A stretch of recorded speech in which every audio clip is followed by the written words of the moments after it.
예, 대통령 선거가 이제 며칠, 내일 모레죠. 거의 끝나는 건데요. 우리 국민들이 아마도 이번 대통령 선거에 대한 기대가 많겠죠. 또 어느 대통령이 되어서 우리나라와 또 백성들에게 많은 유익을 줄 것인가에 대한 기대가 있겠죠. 그런 분이 지금까지 대통령 선거를 수없이 해봤고 수많은 대통령이 바뀌어서 새로운 정부가 들어섰었죠. 그런데 여전히 나라의 미래가 그렇게 밝지가 않죠. 아마도 여러분들이 이번에도 대통령이 바뀌게 되고 누군가 들어서면 나라가 조금은 이제 좋아지리라 봐요. 그러나 우리가 좀 생각을 해보면 기존의 이런 틀이라고 하는 것이 이게 있겠죠. 우리나라 움직여 나가는 보이지 않는 틀이 있죠. 이 보이지 않는 틀 속에 누가 하나 들어가는 거죠. 대통령이 되면. 그럼 이제 국민들은 이걸 못 보니까 이 사람만 들어가면 잘 될 것이라고 하는 생각을 가지고 있거든요. 그러나 실질적으로 이분이 들어가서 이곳에 살 수 있는 것은 그렇게 많지가 않아요. 왜? 우리 저변에 우리도 보지 못하고 우리도 끌고 우리도 바꿀 수 없는 어떤 이 틀이라고 하는 것이 이것보다는 훨씬 크거든요.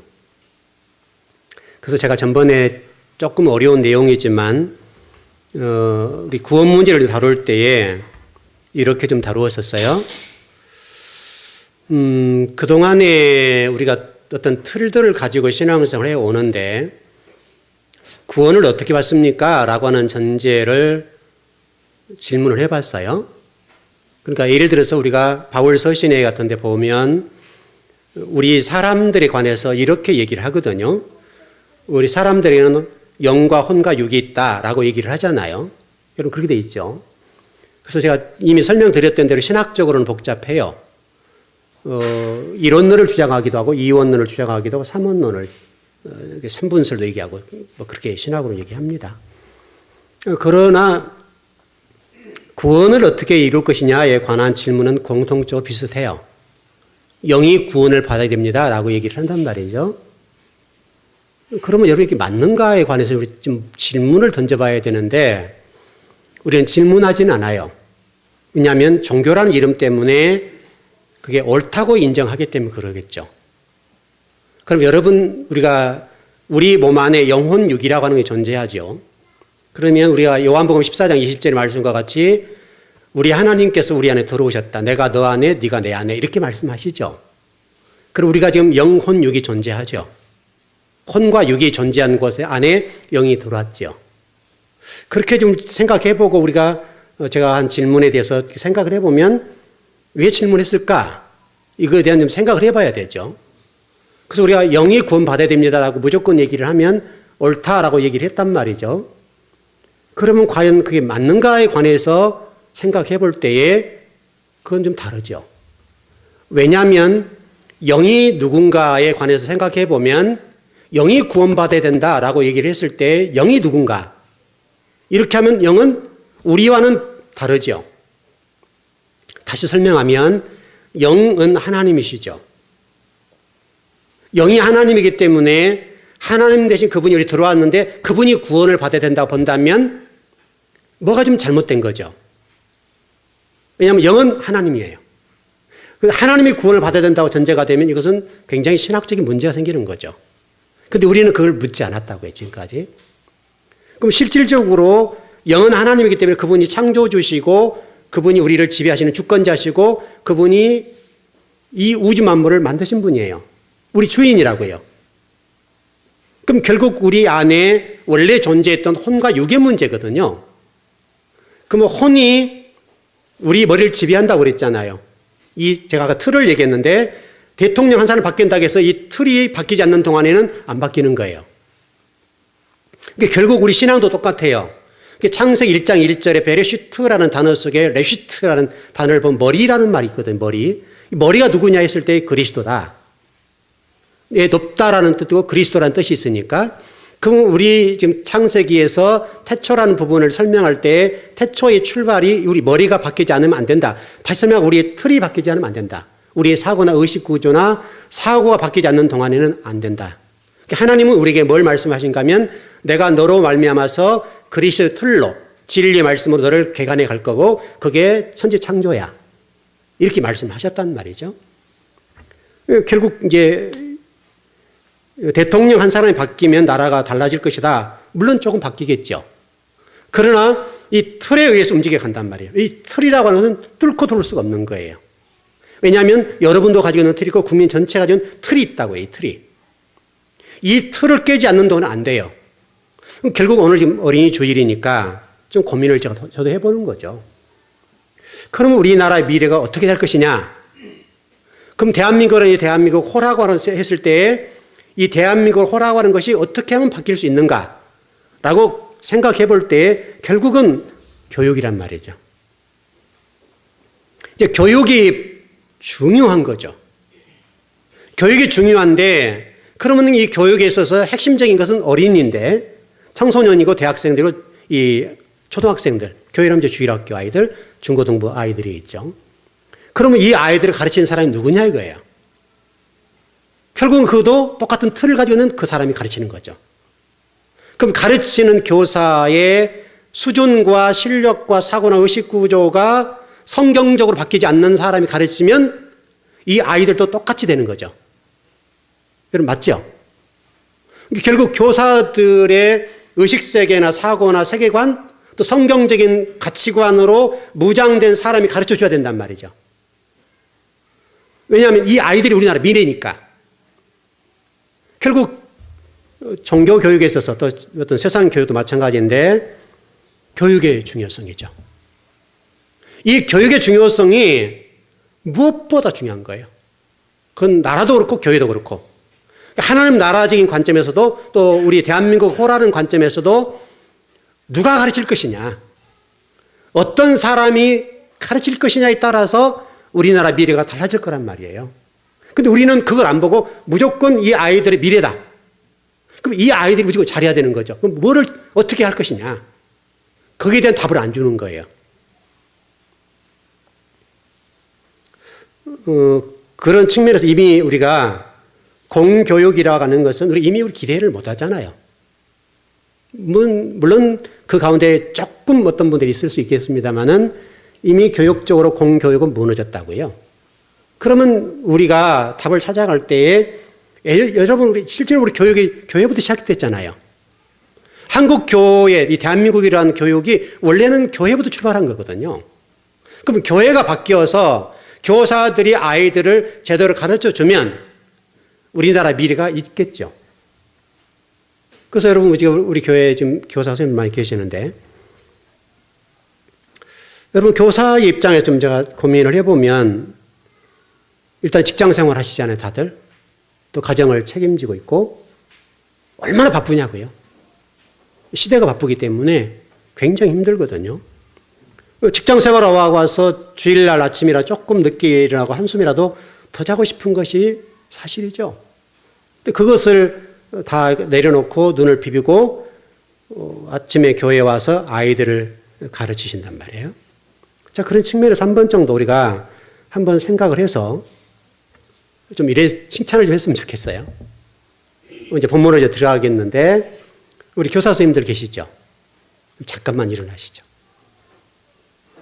네. 네.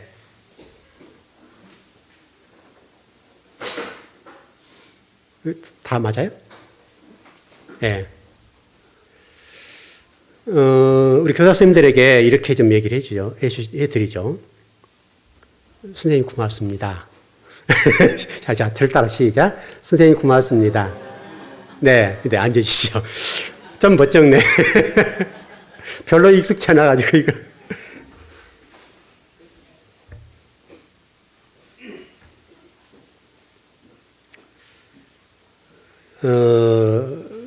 우리 선생님들이 아이들에게 말씀을 잘 배워서 잘 가르쳐 주면 우리 교회 아이들 가운데 어떤 아이들이 세상의 리더자가 되겠죠.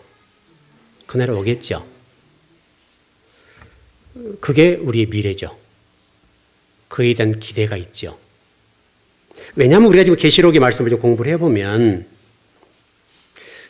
종교적인 영적인 문제에 있어서도 가르치는 내용들을 보면 요한계시록에서 핵심적으로 다루고 있는 게 뭐냐면 거짓 교사잖아요. 거짓 교사들. 우리 지난 주일날 공부했던 것처럼 황충들이 득실거린다. 또 메뚜기들이 득실거린다. 이걸 공부했잖아요. 황충과 메뚜기들은 거짓 교사들인데 또 거짓 선지자들이고 근데 그들의 숫자가 메뚜기만큼 많다. 이게 한국교회의 현실이죠. 그렇다면 이 황충의 문제를 다루면서 이 교회의 미래를 생각하지 않을 수가 없는데 오늘 여러분 본문으로 들어가 보면 그런 내용들이 굉장히 많죠. 원래 여러분 그 메뚜기라고 하는 것을 창세기 내용에 보게 되면 라바라는 히브리어예요. 라바. 이게 번성이라는 말이에요. 근데 번성인데 뭐를 번성시킬 것이냐. 근데 실질적으로 창세기 1장에서 설명하고 있는 번성이라고 하는 단어는 라바라는 단어인데 라바의 원뜻이 무엇인가 하면 하나님의 말씀으로 하나님의 아들들을 이 땅에 번성해라 라고 하나님 말씀해 주신 거거든요. 근데 미안하게도 하나님의 아들들을 진리의 말씀으로 양육하고 가르쳐서 번성시켜야 될 교회가 하나님의 말씀을 번성시키지 못하고 메뚜기가 잘못돼 버린, 다시 말하면 거짓 선지자들이 대접받는 시대가 돼버렸으니까 그 거짓 선지자들에 의해서 말씀을 배운 번성의 문제가 발생했다 이거죠. 이것이 지금 한국교회의 현주소죠. 지금도 여전히 한국교회를 리드하고 있고 지배하고 있는 세력들을 보게 되면 번성이라는 단어에 관련된 생각해 볼 때에 하나님의 나라, 하나님의 자녀, 하나님의 미래, 천국 이것을 가르치고 이걸 번성시켜야 되는데 이것보다는 실질적으로 눈에 보이는 번성이 우선했던 건 사실이잖아요.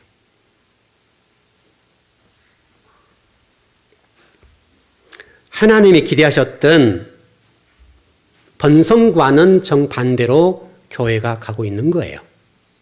그래서 교회가 숫자를 자랑하기 시작했고 교회의 크기를 자랑하기 시작했고 교회가 숫자가 크면 클수록 세상 사람들과 교회의 성도들도 그 목회자를 위대하게 보기 시작한 거예요.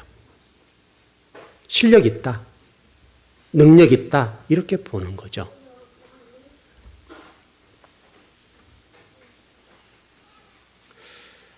성경을 풀어낼 때에 이렇게 문자적인 관점에서 성경을 풀어버리니까 인본주의의 꽃을 피우게 됐죠.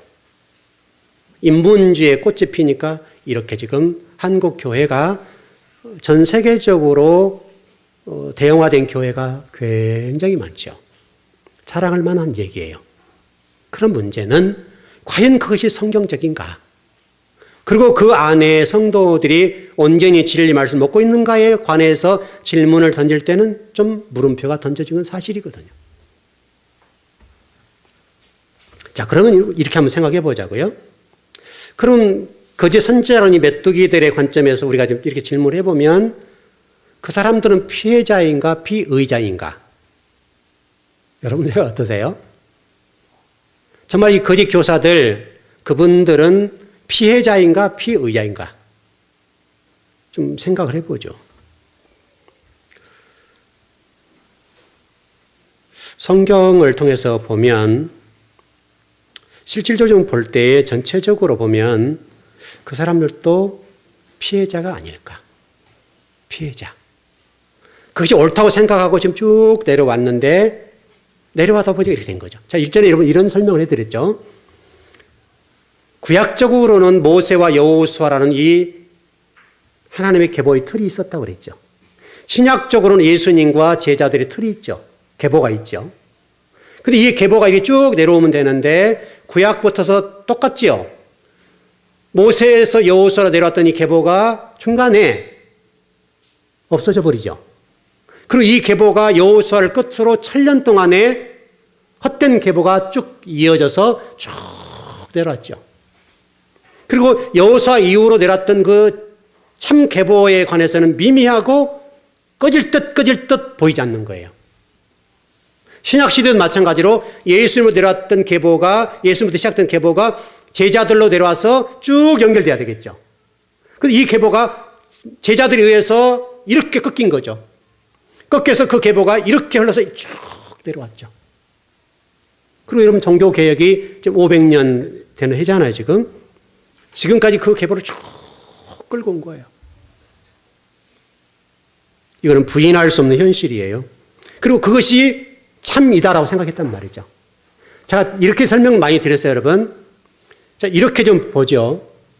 그냥 좀 이렇게 표현해서 죄송한데, 이분이 하나님이라 합시다, 그냥. 하나님이세요. 이분이 참 하나님이신데, 우리가 지금 믿고 있고 우리가 알고 있는 하나님은 여기서 이렇게 나왔죠. A라고 본다면 A 다시 하나님이 우리가 알고 있는 하나님이에요. 그리고 A 다시가 쭉 내려오는 하나님으로 믿고 있는 거예요. 알고 있고, 그럼 이분은 지금 외로우신 거죠. 근데 우리가 믿고 있는 하나님 A 다시인데, A 다시는 실질적으로는 우상이죠. 우상인데 그 우상을 섬기는 거예요, 우리가. 하나님이라는 이름으로 우상을 섬기고 있다, 이 말이죠.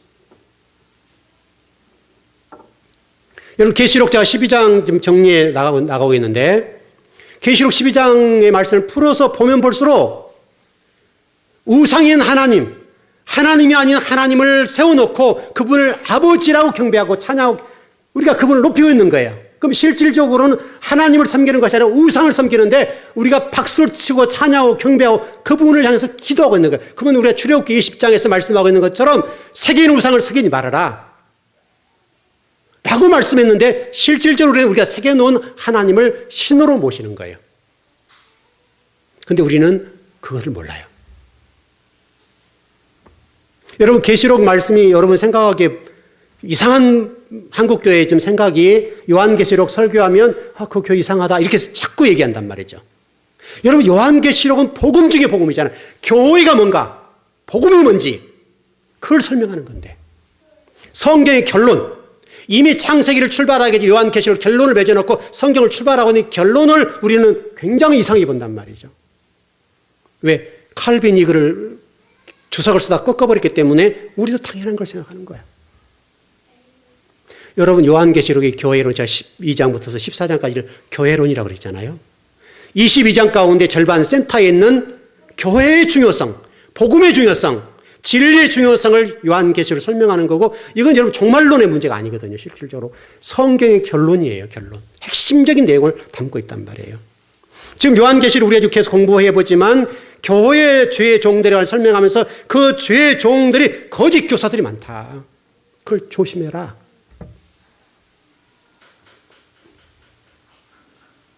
여러분, 오늘 13절을 보세요. 여섯째 천사가 나팔을 불매 내가 들으니 하나님 앞 금 제단 네 뿔에서 한 음성이 나왔다. 이 음성을 들어야죠. 하나님이 말씀하신 그 음성을 듣고 그에 집중해야 되겠는데 우리들은 지금 사람의 소리에 집중하는 거예요. 왜? 우리에게 유익을 준 설교를 하니까.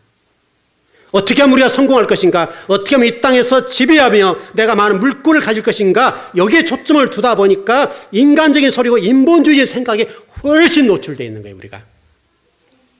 하나님 제단 뿔에서 나오는 음성을 들어야 되잖아요, 우리가. 지성소에 그 안에 담겨있는 진리 말씀, 감춰져 있는 말씀을 열어서 그 말씀을 봐야 되잖아요, 우리가.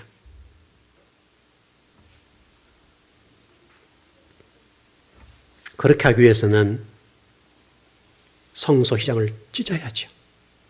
성소 휘장을 찢고 들어가서 지성소의 말씀을 들어야죠. 휘장을 찢는다는 말이 뭐예요, 여러분? 우리 마음을 찢어야죠. 우리 마음 땅을 찢어버려야죠. 내가 가지고 있는 기존의 틀들을 찢지 않고는 지성소에 들려오는 음성을 못 들어요. 왜? 지성소는 가려져 있어요. 법궤 속에 진리가 담겨져 가려져 있단 말이죠. 안 보이는 거예요, 이건요. 이것도 어려운 건데 휘장을 찢어야 된다고요. 여러분, 예수님이 십자가에 돌아가셨을 때 어떻게 했어요? 예수님이 십자가 지셨을 때, 그리고 운명하셨을 때 성소 휘장이 쫙 다 찢어졌잖아요. 우리 마음 땅 틀을 찢지 않으면 지성소를 못 들어가는 거죠. 오히려 법궤 속에 들려오는 그 진리의 말씀을 못 듣는 거예요, 여러분. 얼마나 무서운 말씀이에요. 하나님 음성이 지금 들려지고 있고 하나님은 지금 우리들에게 진리의 말씀을 들려주길 원하시는데 우리 마음등에 찢어지지 않고 이 강단이 진리화되어 있지 않기 때문에 하나님 음성이 들려지지 않는 거예요. 하나님 우리가 9장의 말씀을 처음에 배웠던 것처럼 하나님은 지금 번개와 내성과 우레소리로 천둥소리로 말씀하시거든요. 우리가 못 들을까 봐서 큰 소리로 말씀하시는데 우리는 그 소리를 못 들어요. 왜? 우리가 이미 말씀과 멀어져 있거든요.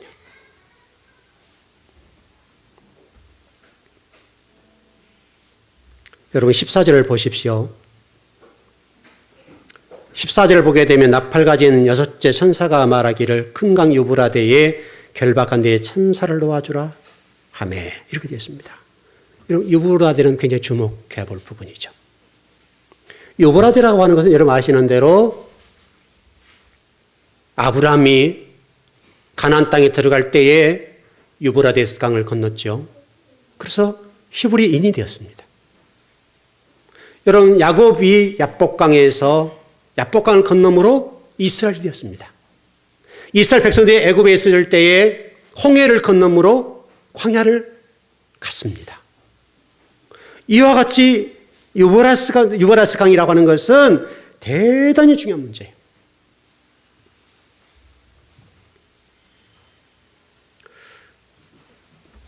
우리 한번 성경을 한번 찾아보십시다.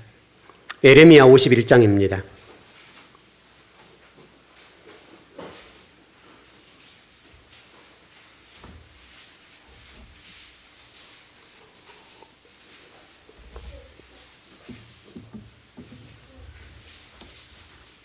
예레미야 51장 60절에서 64절입니다.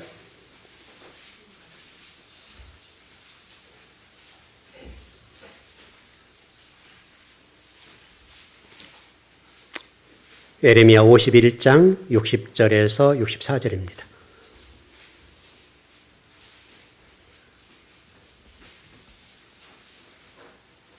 네, 같이 한번 합독해 보실까요? 시작. 예레미야가 바벨론에 닥칠 모든 재난, 곧 바벨론에 대하여 기록한 이 모든 말씀을 한 책에 기록하고 스라야에게 말하기를 너는 바벨론에 이르거든 삼가 이 모든 말씀을 읽고 말하기를 여호와여 주께서 이곳에 대하여 말씀하시기를 이 땅을 멸하여 사람이나 짐승이 거기에 살지 못하게 하고 영원한 폐가가 되리라 하셨나이다 하라 하니라. 너는 이 책 읽기를 다한 후에 책에 돌을 메어 유브라데 강 속에 던지며 말하기를 바벨론이 나의 재난 때문에 이같이 몰락하여 다시 일어서지 못하리니 그들이 피폐하리라 하라 하니라. 예레미야의 말이 이에 끝나니라. 아멘. 여러분 유브라데는 원래는 살리는 강이죠. 아브라함이 가나안 땅에 들어갈 때 반드시 통과해야 되는 강이 유브라데 강이에요. 여러분과 저도 똑같아요. 여러분 성경에 이런 내용을 곳곳에 있어요. 그런데 놀랍게도 오늘 본문에서는 뭐라고 되어 있는가 하면 바벨론을 그 유브라데 강에 던져버리겠다는 거예요. 그렇게 돼 있죠. 시간이 좀 그러니까 좀 읽기는 그런데 여러분 이사야서 8장 7절 8절에 보면 이게 이렇게 돼 있어요. 세 번역으로 보니까 유브라데를 설명하면서 창이란 큰 강 이렇게 되어 있습니다. 유브라데 강을 설명하는 부분인데 근데 여기서도 마찬가지로 아수르를 얘기하는 거예요. 지금 이 얘기는 이사야서 8장에서는 아수르에 관해서 유브라데 강에 던져버리겠다는 거예요. 그러니까 바벨론을 던져버리고 아수르를 던져버리는 거거든요. 여러분 이 구약의 아수르와 바벨론을 잘 아시는 대로 이스라엘의 채찍이었죠. 이스라엘 백성들이 진리를 떠나고 하나님을 떠나고 우상을 숭배할 때 하나님이 들어 쓰셨던 인생 채찍이었어요. 그래서 바벨론을 들고 아수르를 들어서 이스라엘 회초리를 때렸던 거예요. 종아리를. 그 민족이에요. 근데 그것을 깨닫지 못하고 회초리만 잠깐 때려주라고 회개할 수 있도록 해달라 했는데 바벨론과 이 아수르 어떻게 했습니까? 하나님의 자녀들을 짓밟아 버렸죠. 그 얘기예요. 그러니까 바벨론과 아수르는 하나님이 지금 말씀하시는 거예요. 너희들이 내가 인생 책찍이 되어서 이스라엘을 깨우는 쪽으로만 쓰임 받으려고 했는데 너희들 그 한계를 뛰어넘어서 이스라엘 백성들을 짓밟아 버리고 짓눌려 버렸다는 거예요.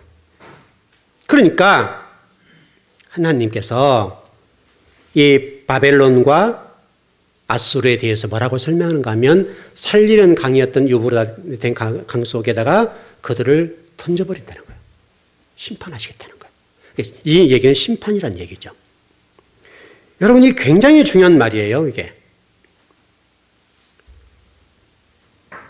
특별히 오늘 여러분 본문의 내용 가운데 15절에 보면 어떤 부분이 나오는가 하면 이런 내용이 나와요. 연, 월, 일시 이 부분이 나오거든요. 3분의 1의 문제를 다루는데 하나님이 직접 개입하시겠다는 거예요. 바벨론과 아수르를 유브라데 강에 건너게 하는, 던져버리는 데 있어서 하나님이 연, 월, 일시 이걸 언급했다는 말은 하나님이 3분의 1에 관해서 개입하셔가지고 반드시 그 계획을 이뤄 놓겠다는 거예요. 자, 여기서 한 가지 우리에게 이렇게 정리를 해 보십시다. 역사는 우연히 흘러가지 않습니다. 모든 역사는 하나님의 계획감 속에 있다. 이렇게 되는 거죠. 지금도 동일합니다. 여러분 더 보시면 16절을 보십시오. 마병대의 수는 2만만이니 내가 그들의 수를 들었다. 이렇게 됐습니다. 오늘 사실 공부할 핵심 여기였거든요. 여기인데 마병대라고 하는 것은 원문에 보면 천사 군대입니다. 군대예요. 근데 놀랍게도 지금 여기 나와 있는 단어는 2만만이에요. 굉장히 주목해 볼 필요가 있어요. 여러분 2만만이라고 하는 것은 곱하면 어떻게 되냐면요. 이게 2만 곱하기 어떻게 되죠? 만이니까 2억이 되는 거죠. 계산을 해보면 2억이란 말이죠. 그런데 이 본문을 가지고 그동안에 우리가 좀 이상하게 번역을 좀 많이 하고 해석을 했는데요. 여러분 내리석 이런 거 있죠. 앞으로 뭐 제3차 세계대전이 일어나게 되면 예전으로 가면 소련군과 중공군들이 벌떼처럼 달라들어가지고 이렇게 전쟁을 일으킬 것이다. 여러분 그런 얘기 많이 들어보셨죠? 그렇게 해석을 했죠. 이렇게 지금 해석을 하다 보니까 이 본문이 꼬였는데 한번 이렇게 생각해 보자고요. 여러분 세계 2차 대전 때 참여했던 군인들이 몇 명인지 아세요? 혹시라도 2차 대전 때 전쟁에 참여했던 군인 수가 몇 명일까요? 잘 모르시죠? 근데 놀랍게도 우리가 생각하고 좀 다르게 7천만 명이었어요. 7천만 명. 그러면 한번 이제 고민을 해볼 필요가 있는 것이 뭐냐면 지금 현대는 무기가 발달돼 있죠. 신형 무기죠. 그러면 여러분 2억 명이 말을 타고 전쟁을 할 수 있겠는가? 지금 시대적으로 볼 때 문자적으로 해석하게 되면 2만 명이 말을 타고 이거 와서 전쟁을 해야 된단 말이죠. 그럼 지금 여러분 말 타고 와서 전쟁에 승리할 수 있어요? 여러분 그건 100점 100패입니다. 지금 신형 무기들이 얼마나 발달됐어요. 여러분 우리나라에 여러분 무슨 배가 왔죠? 미국의 배가 지금 군함이 쫙 들어왔잖아요. 그래서 어떻게 한다고요? 그래서 한국의 긴장을 고조시켰잖아요. 여러분 그 배 하나만 돌아도 초토화를 시킬 수가 있어요. 그리고 여러분 스텔기가 여러분 스텔기 맞습니까? 그게 떠서 이렇게 얼마나 마하 속도로 가서 타격을 해버리면 나만 할 데가 없거든요. 그런 시대에 지금 살고 있어요. 근데 만일에 이 문자적으로 해석을 해요. 만일에 그게 과거, 지금 러시아지만 소련군 2억 명, 중공군 2억 명이 말 타고 전쟁한다. 이렇게 해석하는 게 맞겠냐 이거예요. 지금은요, 그런 전쟁 시대가 아닙니다. 그런 전쟁 시대가 아니라 최신의 군용기, 그리고 무인 정찰기, 최신의 얼마나 요즘 뭐죠 이게 이름도 다 모르는 아주 기가 막힌 것들이 많잖아요. 지금 우리나라도 여러분 지금 뭐가 막 그때 복잡했잖아요, 여러분. 사드 문제는 복잡한데 이것 때문에 지금 얼마나 많은 손해보고 힘든 일이 많아요. 이게 지금 굉장히 긴장을 고조시키는 건데 그게 있어야 된다는 거잖아요. 지금. 그런 시대예요, 여러분. 근데 만일 전쟁하는데 말 타고 와서 전쟁을 한다. 그 숫자로 누르겠다. 이런 해석이 맞냐 이거예요. 그러지 않습니다, 여러분. 이거는 좀 초보적인 문제고요. 이 이만이라고 하는 소리에 좀 주목해 볼 필요가 있는데 여러분 이렇게 보시면 됩니다. 여러분 그 구약 성경에 보면 이런 말씀 있죠. 사울은 천천히 돼 다윗은 뭐라고요? 만만히. 그럼 여러분 어떤 말이에요? 그러면 사울의 군대와 다윗의 군대가 숫자가 많았다 이런 얘기인가요? 그 정도는 이해하시죠? 무슨 얘기냐면 이 말은 다윗의 군대가 사울보다 훨씬 뛰어났다 그 말이잖아요. 여러분 그래요 안 그래요? 여러분 우리 성경을 좀 이렇게 좀 생각을 해보면 다윗이 훨씬 전공에 관해서 전쟁에 능했다 그 말이고 사울은 다윗에 비해서 훨씬 약했다 그 말이거든요. 근데 우리는 이거를 천천만만이기 때문에 엉뚱하게 해석을 한다 이 말이죠. 만만, 천천이란 단어는 2만만, 2억명, 만만, 2만만 이런 단어와 비교했을 때에 뭔가 말씀하시려고 하는 의도가 있단 말이죠. 특별히 여러분 성경을 보실 때에 이자, 일자를 주목하셔야 돼요. 이자는 땅의 얘기예요. 일은 누구를 얘기하는 거예요? 하나님. 하나님의 숫자는 1이고 사단의 숫자는 2예요. 2. 그러니까 지금 여기 2만만이니까 여러분 누구를 가리키는 거예요? 세상의 군대를 얘기하는 거잖아요. 사단의 군대를 얘기하는 거잖아요. 여러분 그렇죠?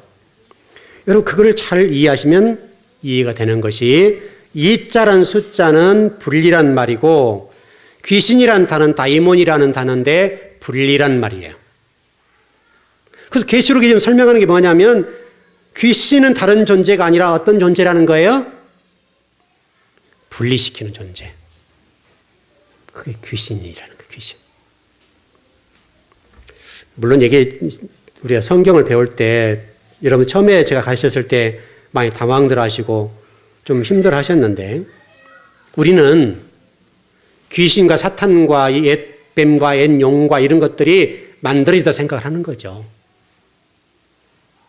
그래서 하나님이 왜 그런 사탄과 옛뱀들을 만들으셨는가?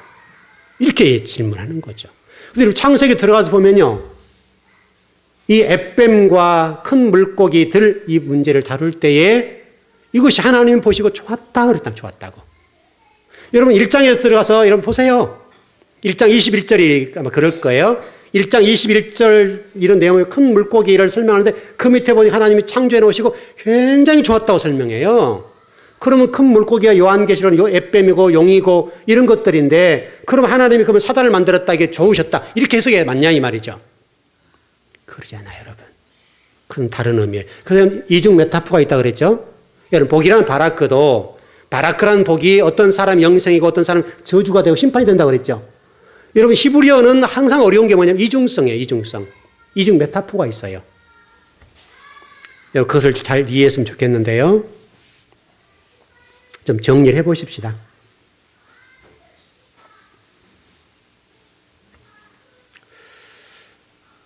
이 시대를 살아가면서 결국은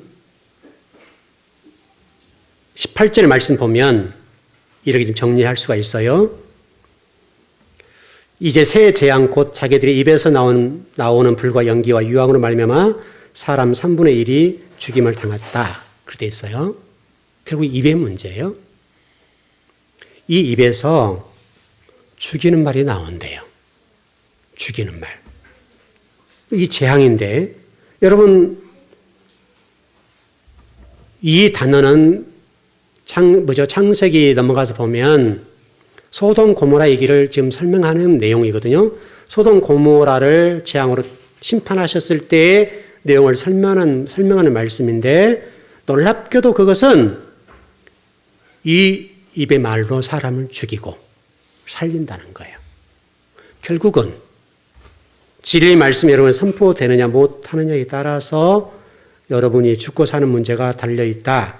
그렇게 좀 정리를 할 수가 있습니다. 그러니까 여러분, 이 시대를 살아가면서 꼭 유념하실 것은 정말 하나님의 말씀이 진리인가? 아니면 진리를 가장하는 가짜인가? 이걸 이 시대에 주목해 보셔야 됩니다. 하나님은 지금 요한계시록에 지금 우리가 9장의 내용을 쫙 좀 처음부터 봤습니다만은 제가 오늘은 절수를 빨리빨리 뛰어넘었는데 한 절 한 절을 설교할 때는 다 들으셨으니까 한 절 한 절 설교할 때 이 9장에서는 결국 천둥과 번개와 내성과 우레소리로 말씀하신 음성을 듣지 못하고 가짜를 진짜처럼 듣는 이 시대의 문제가 있다. 이게 지금 이 시대의 문제라고 설명하고 있거든요. 오늘도 그렇습니다. 여러분 이 시대를 살아가면서 절대로 여러분 잊지 말 것은 진리 말씀을 듣는 일에 귀를 기울이십시오. 그걸 분별할 수 있는 능력이 있어야 됩니다. 그것은 여러분의 이 머리, 이것이 진리화 되셔야 됩니다. 그리스도의 머리로 우리의 혼이 바뀌어야 됩니다. 오후에 다시 공부를 좀 더 해드리겠는데 이게 바뀌지 않는 동안에는 여러분이 살 길이 없습니다. 정말 이 시대는 여러분이 정말 진리 말씀으로 기경되었으면 좋겠습니다. 기도하겠습니다.